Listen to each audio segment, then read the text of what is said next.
नेजोपिल nasal drop. नेजोपिल दो तरह की आती है।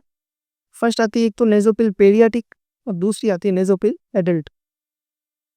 पेडियाटिक जो आती है वो आती है न्यू बोर्न से 12 इयर्स के बच्चों के लिए, पर जो एडल्ट जो आती है वो आती है 12 इयर्स से बड़ों के लिए।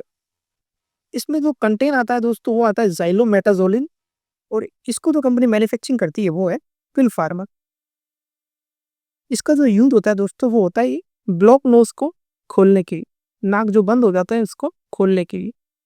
इसकी एमआरपी है दोस्तों 46 रुपीज़ पेडियाटिक की, और एडल्ट की है 57 रुपीज़ है।